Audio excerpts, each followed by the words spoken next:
નમસ્કાર સાથીઓ, આજે ખૂબ દુઃખ અને લોહીના આંસુ સાથે જણાવવાનું કે કાશ્મીરની અંદર આપણા ભારતીય નાગરિકો જે પ્રવાસમાં ગયેલા અને એમની નિર્દય રીતે જે હત્યા થઈ છે એને ખૂબ જ દેશ વખોડી કાઢે છે.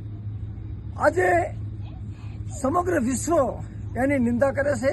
તે આવા આતંકવાદીઓને કદી માફી આપી ન શકાય.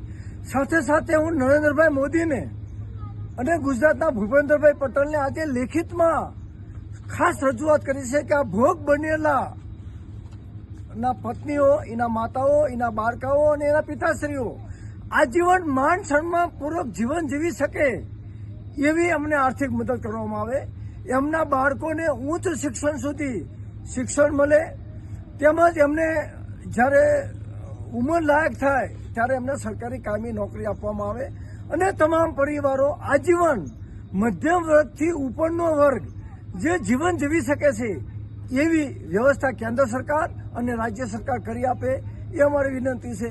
અને સાથે સાથે આવા આતંકવાદીઓને અટકાવવા માટે સરકારે નૈતિક મૂલ્યો જવાબદારી સાથે હવે આગળ વધવાની જરૂર છે. ક્યાં સુધી આપણા સૈનિકો આતંકવાદનો ભોગ બને, સામાન્ય નાગરિકો આતંકવાદનો ભોગ બને અને જમ્મુ કાશ્મીરમાં 370 રદ કરી લોકશાહી ઢબે ડેમોક્રેસી ઊભી કરવા માટે પણ સરકાર આગળ આવી, તેમ છતાં જમ્મુ કાશ્મીરમાં આતંકવાદ રોકાતો કેમ નથી એ પણ હવે સમાજે સમજવાની જરૂર છે.